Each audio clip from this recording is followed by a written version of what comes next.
ನಮಸ್ಕಾರ ವೀಕ್ಷಕರೇ, ಇವತ್ತಿನ ವಿಡಿಯೋದಲ್ಲಿ ಟೆನ್ಷನ್ ನಿವಾರಣೆಗಾಗಿ 16 ಸಲಹೆಗಳು. 1.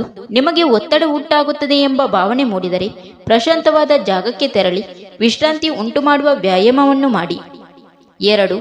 ಪ್ರತಿದಿನ 10 ಗಂಟೆಗಳಿಗೂ ಹೆಚ್ಚು ಅವಧಿಯವರೆಗೆ ಕೆಲಸ ಕಾರ್ಯಗಳನ್ನು ಮಾಡಬೇಡಿ. 3. ಪ್ರತಿದಿನ ಮಧ್ಯಾಹ್ನದ ವೇಳೆ ಅರ್ಧ ಗಂಟೆ ಅಥವಾ 1 ಗಂಟೆಯ ಕಾಲ ರಿಲ್ಯಾಕ್ಸ್ ಮಾಡಿಕೊಳ್ಳಿ. 4. ವಾರಕ್ಕೊಮ್ಮೆ ಪೂರ್ಣ ವಿಶ್ರಾಂತಿಯನ್ನು ಪಡೆಯಿರಿ, ಅಂದರೆ ಕೆಲಸ ಕಾರ್ಯಗಳಿಗೆ ತೆರಳದೆ ವಿಶ್ರಮಿಸಿಕೊಳ್ಳಿರಿ. 5. ಪ್ರತಿದಿನ ಕ್ರಮವಾಗಿ ವ್ಯಾಯಾಮವನ್ನು ಮಾಡಿ. ಪ್ರತಿದಿನ ವ್ಯಾಯಾಮವನ್ನು ಮಾಡಲಾಗದಿದ್ದರೆ ವಾರದಲ್ಲಿ 3 ದಿವಸ 20 ರಿಂದ 30 ನಿಮಿಷಗಳ ಕಾಲ ವ್ಯಾಯಾಮವನ್ನು ಮಾಡಿ. 6. ಸಮಸ್ಯೆಗಳ ಬಗ್ಗೆ ನ್ಯಾಯಬದ್ಧವಾಗಿ ಮತ್ತು ಪ್ರಾಯೋಗಿಕವಾಗಿ ಆಲೋಚನೆ ಮಾಡಲು ಪ್ರಯತ್ನಿಸಿರಿ.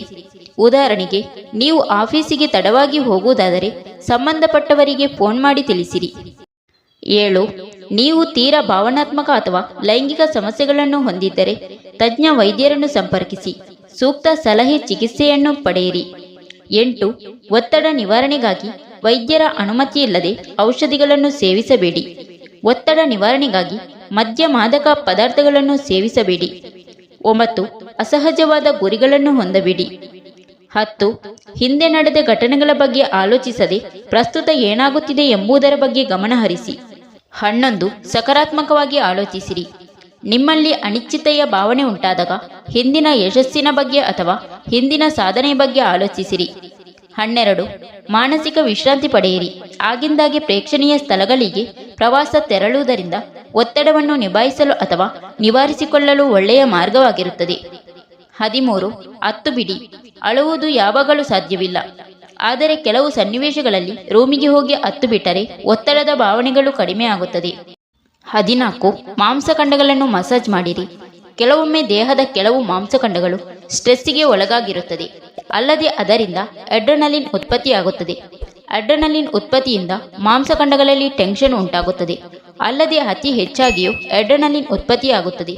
ಇದನ್ನು ನಿವಾರಿಸಿಕೊಳ್ಳಬೇಕಾದರೆ ಕತ್ತಿನ ಹಿಂಭಾಗ ಮತ್ತು ಬೆನ್ನಿನ ಹಿಂಭಾಗದಲ್ಲಿ ಕೆಲವು ನಿಮಿಷ ಮಸಾಜ್ ಮಾಡಿಕೊಂಡರೆ ಒತ್ತಡ ಕಡಿಮೆಯಾಗುತ್ತದೆ.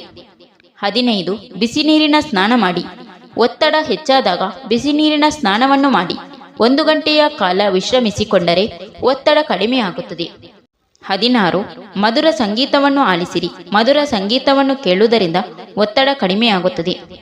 Thank you for watching. ಸ್ನೇಹಿತರೆ, ವಿಡಿಯೋ ಇಷ್ಟ ಆದರೆ ಒಂದು ಲೈಕ್ ನೀಡಿ, ವಿಡಿಯೋನ ನಿಮ್ಮ ಫ್ರೆಂಡ್ಸಿಗೆ ಶೇರ್ ಮಾಡಿ, ಚಾನಲ್ನ ಸಬ್ಸ್ಕ್ರೈಬ್ ಮಾಡಿಕೊಂಡು ಬೆಲ್ ಐಕನ್ನ ಒತ್ತಿ. ನಿಮ್ಮ ಅನಿಸಿಕೆಗಳನ್ನು ಕಮೆಂಟ್ ಬಾಕ್ಸಲ್ಲಿ ತಿಳಿಸಿ.